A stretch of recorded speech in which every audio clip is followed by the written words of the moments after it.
If you don't come be with me right now, if you don't come be with me right now, I'm gonna blow your mama car up. And I'm gonna tell the audience. Because I'm gonna tell you she never brought him in this world. March 4th, 2023. Colerain Township, Ohio. A Saturday morning meant to be filled with joy. Inside a modest apartment at Hidden Meadows, a young woman named Nicole Kinamore should have been gathering her hospital bag, preparing to head out with excitement and nerves. She was 26 years old, heavily pregnant, and this was the day, the very day, she was scheduled for induction. The day her unborn child was supposed to take its first breath. Instead, the only sounds to fill that space were the ones no family should ever hear. The crack of gunfire, the silence that follows, and the rush of police boots across carpet. What officers found inside was the kind of scene that hardens even the most seasoned detectives. India, a woman carrying life, was now lifeless. The unborn baby, who should have been swaddled in a hospital blanket within hours, was gone too. Think about that moment. A date circled on a calendar, a crib waiting, tiny clothes already folded, a family preparing to welcome a child into the world. And in an instant, it all dissolves into a crime scene.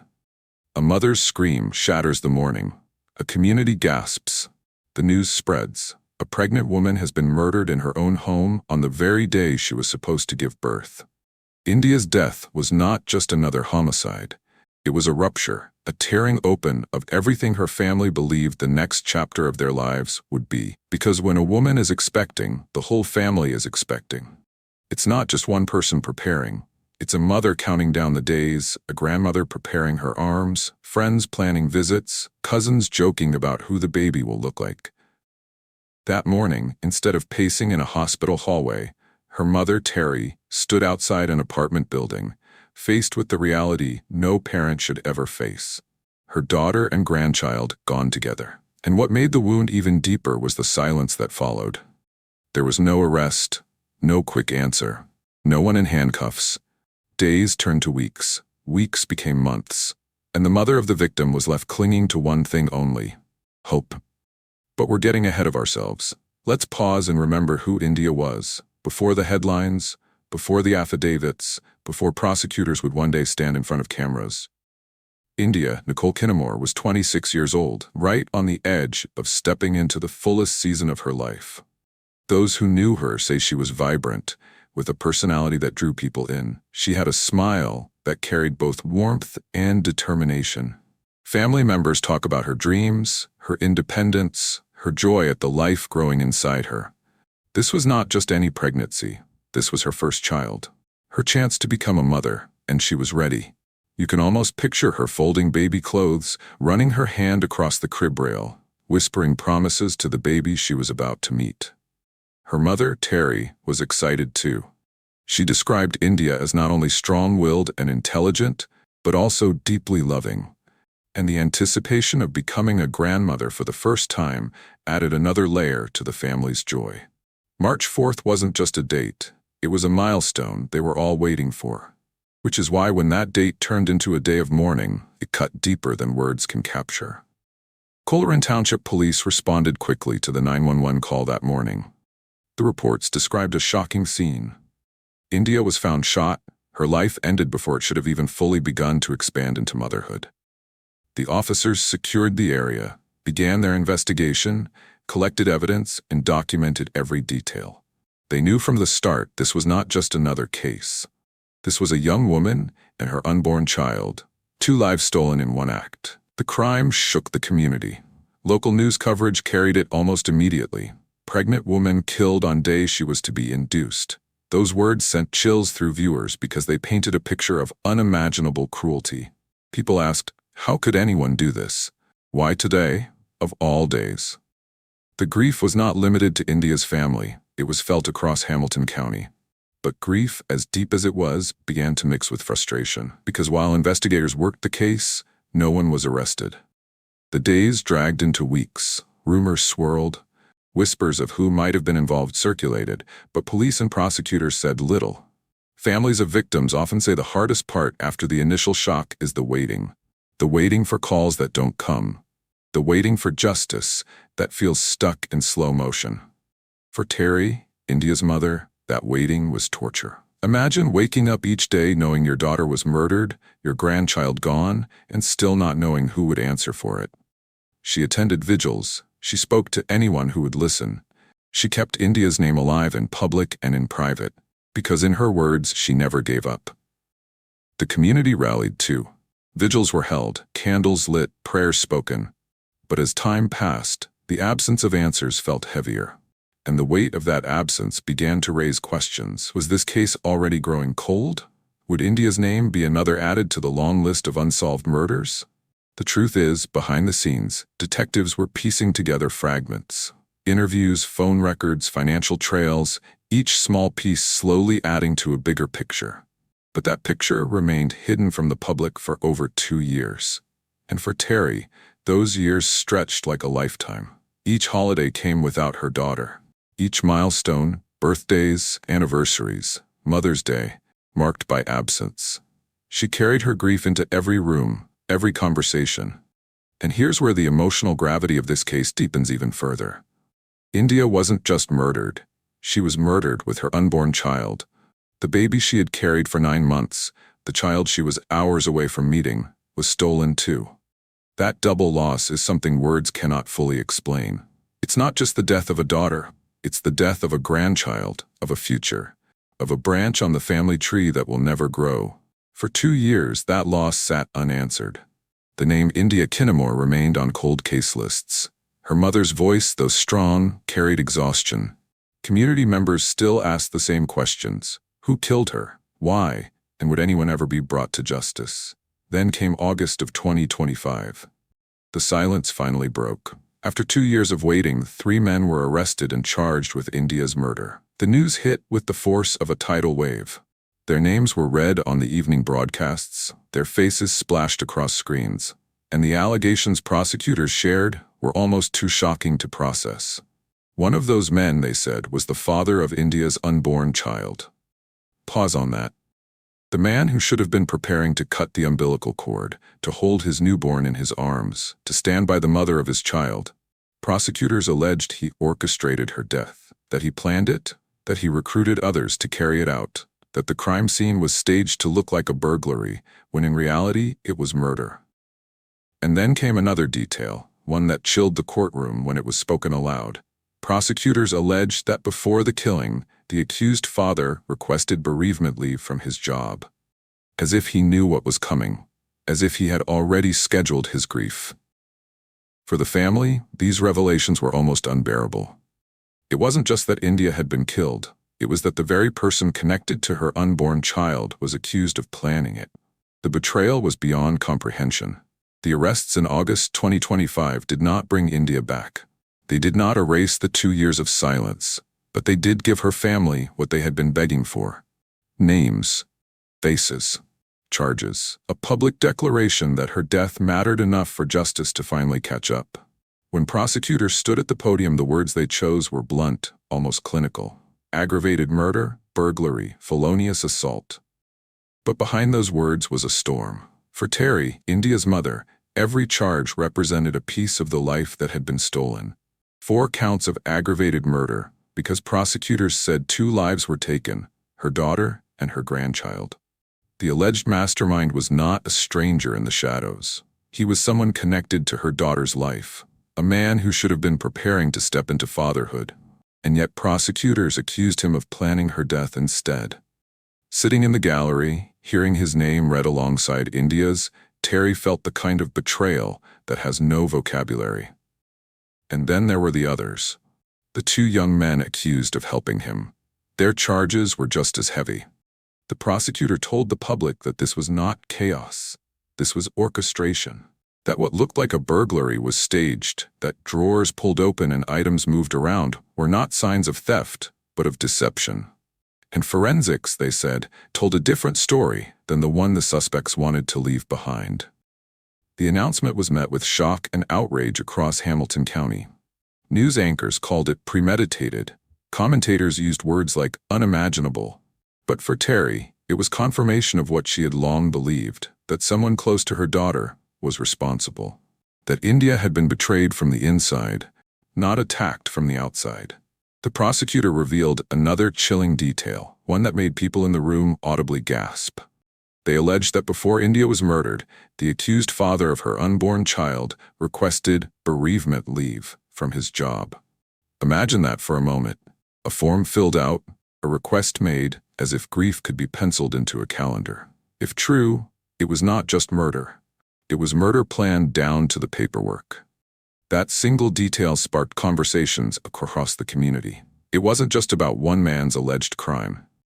It was about a mindset so cold, so calculated, that people struggled to comprehend it. How could someone prepare for loss they were about to cause?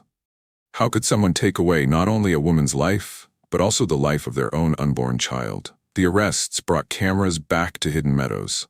Reporters gathered outside the apartments, microphones angled toward neighbors who remembered the morning of March 4th.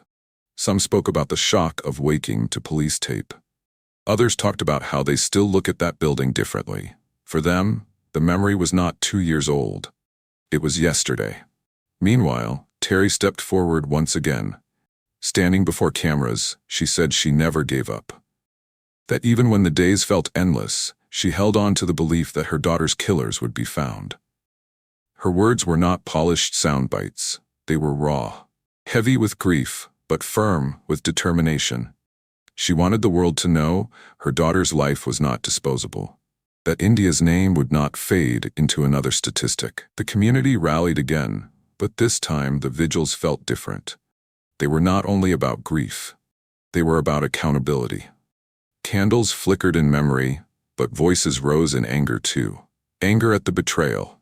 Anger at the system that allowed 2 years to pass without arrests. Anger at the reality that women, especially black women, continue to face disproportionate violence at the hands of intimate partners. India's story became part of a larger conversation, one about domestic violence, about maternal vulnerability, about the ways in which systems fail to protect the most vulnerable. Advocates pointed out that homicide is one of the leading causes of death for pregnant women in the United States, and that women of color are at even higher risk. India's name became part of that conversation. She was not a number, but her story illuminated the numbers. And so, while prosecutors spoke in the language of indictments, the community spoke in the language of mourning. They remembered India as vibrant, ambitious, full of life. They remembered the baby who never had a chance to breathe. They remembered the date, March 4th, which should have been a celebration, but instead became a wound. Inside the courtroom, the men charged with her murder faced bond hearings. 2 of them were kept on bonds of $600,000 each. Lawyers debated, judges listened, and reporters scribbled. But outside, the family prepared for a long road. Because indictments are only the beginning. Trials can take years. Appeals can stretch even longer. Justice, as the system defines it, moves slowly. For Terry, that slowness is another form of cruelty. She has already waited 2 years for arrests. Now she must wait even longer for verdicts. Every delay feels like a reminder of the gap between her pain and the pace of the law. But she attends anyway. She shows up, because showing up is how she keeps her daughter's name alive in those rooms, and that is where the emotional weight of this case sits, in the long spaces between. Between the crime and the arrests, between the charges and the trial, between the loss and the closure that may never fully come. Families of victims often say closure is a myth, that justice in court is not the same as justice in the heart. Terry knows this. She knows no sentence will bring her daughter back. No verdict will deliver her grandchild into her arms. But she also knows that accountability matters, that someone standing before a judge matters, that names on an indictment matter. In the quiet moments, she is still a mother. She still looks at photographs. She still remembers the sound of India's voice. She still thinks about the crib that never got used, the baby clothes folded and untouched. These are the memories that don't fade. These are the images that flash in her mind when she hears the word justice. And yet, through all of it, she speaks of hope. She speaks of strength. She speaks of the importance of remembering India not only for how she died, but for how she lived. That is why vigils are held. That is why friends post tributes on anniversaries. That is why people still say her name out loud. Because remembering is resistance. If you've stayed with this story so far, pause for a moment. let India's name settle in your mind. Say it out loud if you can. India Nicole Kinamore, a daughter, a mother-to-be, a life full of promise. If you believe stories like this should never be forgotten, take a second right now, like this video, share it, and subscribe so that the memory of women like India is carried forward.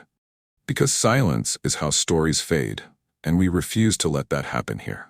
The arrests in 2025 closed one chapter, but they opened another, the long march toward trial. And in that march, the family braces for more pain. They will hear the details repeated in court. They will see the accused face to face. They will listen to defense attorneys argue. They will sit through delays, objections, motions. Each step is another weight on their shoulders, but they will bear it because that is what love demands.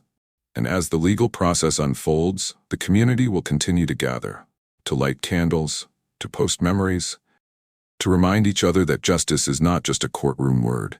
It is a community responsibility. That by saying her name, by telling her story, by keeping her memory alive, they are ensuring that India is not defined by the way she died, but by the life she lived and the child she carried. When the indictments were announced in August 2025, the headlines were blunt. 3 charged in 2023 murder of pregnant woman. The charges were clear, the allegations devastating, but for India's family, the story did not end with the press conference. In many ways, it only began, because indictments are not convictions, arrests are not justice, and what lies between is a long, painful road that families are forced to walk step by step. For Terry, the reality set in quickly. Court dates were scheduled, hearings were held. Defense attorneys began their arguments, judges set bonds, and suddenly the family was swept into the machinery of a system that moves at its own pace, often indifferent to the emotional storms of those left behind. To the law, a case number is assigned. To the family, a life is gone. There is something cruel about that contrast. On one side, legal language, motions, counts, arraignments. On the other, a mother remembering the sound of her daughter's laugh. A grandmother who will never hold her grandchild. And yet, Terry continues to show up. She sits in courtrooms. She listens to the details, repeated again and again. She looks at the accused and steels herself against rage. Because that is what it means to carry memory forward. The community feels the weight too. Every time the case is mentioned on the news, it stirs the wound open again. Neighbors remember the morning of March 4th. Friends remember India's smile. Strangers remember the cruelty of the timing, Induction Day. And every time, the same questions echo. Why did it take so long? Could this have been prevented? And how many more women will face violence like this before something changes? Because India's story is not just India's. It is part of a devastating pattern. Across the United States, homicide has become one of the leading causes of death for pregnant women. And within that statistic, Black women are at disproportionate risk. But these are not just numbers, they are names like India's. Lives full of promise, cut short by violence that too often comes from someone close. What makes these stories so painful is the betrayal. Pregnancy is supposed to be a season of protection, of nurture. It is supposed to be a time when families gather, when fathers step into responsibility, when communities support new life. Instead, too often, it becomes a time of vulnerability, where women face heightened danger from the very people who should be protecting them. India's case forces us to look at that contradiction. She was carrying life, and someone decided to take hers. Her family knows this truth intimately. Terry has spoken of the unbearable double loss, not only her daughter, but also the grandchild she was hours away from meeting. It is one thing to lose a child, it is another to lose a child and a grandchild in the same act. The grief compounds, multiplying until it feels impossible to bear. And yet, she bears it. She stands before cameras. She attends hearings. She lights candles at vigils. She says her daughter's name into microphones so the world remembers. That act of saying her name is not small. It is everything. Because silence is how victims are erased. And by refusing silence, Terry ensures that India is remembered not as a statistic, but as a person. A woman with dreams, a mother-to-be, a daughter who was deeply loved. Inside the courtroom, the cost of that remembrance is heavy. Trials in cases like this can take years. Defense attorneys will argue. Evidence will be challenged. Testimonies will be dissected. And through it all, The family will be forced to relive the details of the morning they lost everything. They will hear about bullet trajectories. They will see crime scene photos. They will sit through cross-examinations that test their patience and their pain. And they will endure because they believe it matters. But outside the courtroom, another trial is happening. The trial of memory. Will India be remembered beyond the headlines? Will her story inspire change? Will her name be spoken years from now, or will it fade into the background noise of too many tragedies? Those are the questions that hang in the air at every vigil, every gathering, every conversation about her case. The truth is, memory is work. It takes effort to keep someone's story alive. It takes effort to light candles, to share posts, to attend hearings, to say her name out loud. And that work has been embraced by her community. Because India deserves it. Her child deserves it. Her family deserves it. As we look at the larger picture, we are forced to confront uncomfortable truths. Violence against pregnant women is not rare. It is not random. It often comes from those closest to them. And yet, the systems meant to protect them often fail. Protective orders are delayed.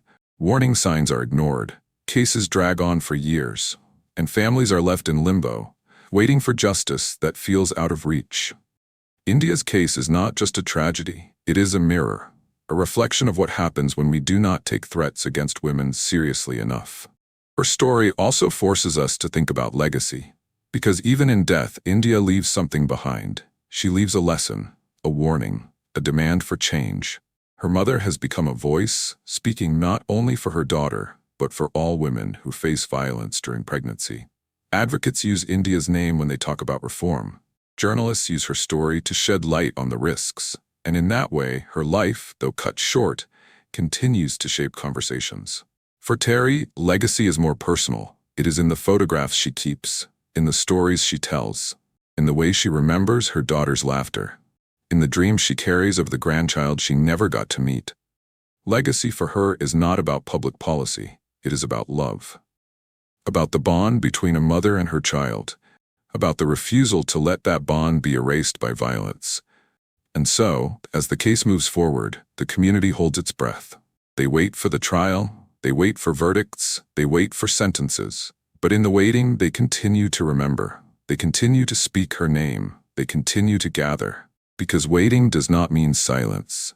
If you're watching this, you are now part of that memory. You are part of the work of remembrance. By hearing India's story, by saying her name, by sharing her legacy, you are ensuring that she is not forgotten, that her child is not forgotten, that her family's grief is not in vain. So take a moment now. Say her name out loud. India Nicole Kinamore. Let it echo in your mind, let it settle in your heart. And if you believe her story matters, if you believe we must keep telling these stories, then like this video, share it, and subscribe. Because the more voices we gather, the louder the memory becomes. And memory is resistance. As the trial approaches, the family prepares for the hardest journey yet. But they will not walk it alone. Their community will stand with them. Their voices will rise with them. And those of us telling this story will continue to say her name. And when the day comes, when the gavel falls and a verdict is read, Terry will still be a mother without her daughter. She will still be a grandmother without her grandchild. No sentence will change that. No prison term will erase that. But accountability matters, truth matters, and memory matters. This story does not end with a trial. It ends with us, with how we choose to remember, with how we choose to honor, with how we choose to protect others who might be at risk. India's life was full of promise. Her child's life was full of possibility. Both were stolen, but their memory can fuel change. So let us return to where this began. March 4th, 2023, a Saturday morning in Colerain Township. A hospital bag by the door, a family preparing to welcome new life, and instead the sound of gunfire. A future erased, a community broken, a mother left to mourn, but also a mother who said, "I never gave up." That sentence is where we end, because it is more than words. It is a vow to her daughter, a vow to her grandchild, a vow to every woman whose life is at risk from violence. Terry never gave up, and neither should we. This is the story of India Nicole Kinamore. Gone at 26, gone on the day she was meant to give birth, gone, but not forgotten.